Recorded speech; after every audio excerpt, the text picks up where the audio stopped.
Россия оказывает финансовую помощь в выплате заработных плат для наших бюджетников. Недавно были осуществлены транши. Расскажите, пожалуйста, об этих средствах, на что они направлены в первую очередь. В этом году, в соответствии с достигнутыми договоренностями, в соответствии с решениями между абхазской и российской стороной, были средства направлены. Первый транш был направлен в объеме 344 миллионов рублей, предназначенный для выплаты заработной платы работникам бюджетной сферы. Из этих сумм, разумеется, начались выплаты заработной платы работникам системы здравоохранения, образования, культуры, спорта. Мы предоставили за счет этих средств межбюджетные трансферты для их целевого использования в районах. На сегодняшний день, уже неделю тому назад фонд оплаты труда за январь месяц полностью был профинансирован. Поэтому у нас в этом смысле, разумеется, задержек нет. Еще мы обеспечиваем режим софинансирования с абхазской стороны. Так что задержек в фонде оплаты труда не существует. Далее могу сказать, второй транш для финансирования расходов по соглашениям в сфере органов внутренних дел и других позиций тоже поступил, и мы будем точно так же готовиться для выплаты заработной платы уже за февраль месяц. В каком объеме поступил второй транш? 72 миллиона рублей. Тоже поступил на цели выплаты заработной платы по достигнутым соглашениям. На какой период рассчитаны вот эти средства? То есть за январь выплачено, хватит ли на февраль, может быть, и дальше? Средства поступают ежемесячно в Республику Абхазия, как это было и раньше, как это происходит всегда, по фактической потребности в их использовании. После того, как абхазская сторона предоставляет отчет об использовании средств за предыдущий месяц, соответственно, формируется заявка, потребность на очередной месяц и доводится до наших российских коллег, потом направляется ресурс на эти цели для того, чтобы обеспечить выплату заработной платы. Вы упомянули момент софинансирования. В какой степени Абхазия может участвовать в этом процессе? Какова доля Абхазии?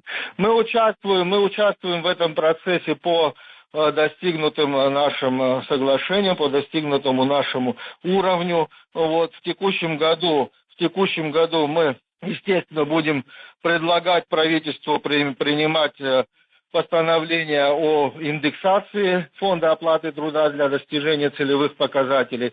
Поэтому у нас ежегодные такие мероприятия проводятся. Об этом мы всегда оповещаем, говорим, публично принимается такое решение проиндексировать размер заработной платы до целевых значений. В настоящее время и проекты такие у нас готовятся, так что в этом году мы надеемся, что фонд оплаты труда, разумеется, тоже будет повышен. Для этой категории, те, которые подпадают под софинансирование. Угу. А кто попадает, кстати? Какая-то разница есть существенная? Подпадают те же самые работники бюджетных организаций в социальной сфере. У нас уровень софинансирования в данном случае составляет с абхазской стороны 85% в текущем году должен составлять. Мы будем такие решения, такое финансирование доводить после принятия решения об индексации. Сейчас пока доводим уровень 2024 года. Я еще поподробнее хотел рассказать, наверное, это очень важно, что такое софинансирование. Мы когда определяем размер и порядок софинансирования, самое главное, порядок софинансирования, это не говорит о том, что если работник получает, к примеру, 25 тысяч рублей, что софинансирование именно 25 тысяч рублей составляет 85/15. Это совершенно не так, совершенно неправильно. Софинансирование составляет лишь на размер повышения. К примеру, если работник получал в прошлом году 20 тысяч, то в этом году он будет, к примеру, получать 25 тысяч, то именно эти 5 тысяч будут софинансироваться 85/15. И так каждый раз. начиная с 2021 года. Все понятно. То есть мы когда рассуждаем на эту тему, мы всегда для себя, слышу часто о том, что вот заработная плата 85/15. Заработная плата на повышение, размер заработной платы на повышение. Да. Спасибо, что разъяснили. Я думала, это что какую-то долю мы выплачиваем.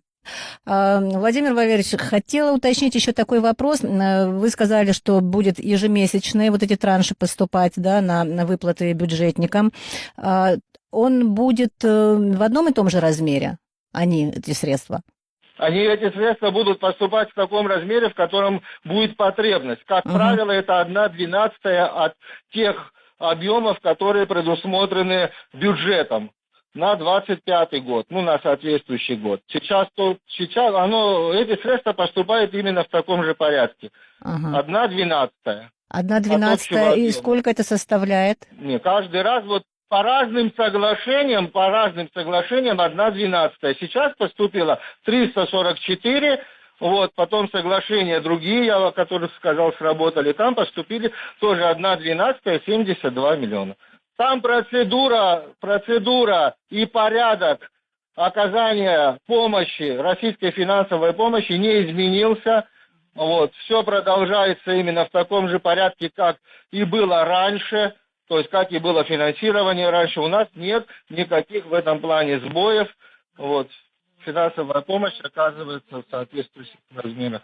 А как бы вы оценили, насколько действительно своевременна и важна эта помощь? Разумеется, бюджет на то и формируется за счет различных источников. Если мы сегодня говорим, что в бюджете 2025 года 5,2 миллиарда рублей предусматривается российская финансовая помощь, и практически вся она, за исключением инвестпрограммы, вся она направляется на социальные выплаты и социально значимые расходы, конечно, это имеет существенное значение, разумеется.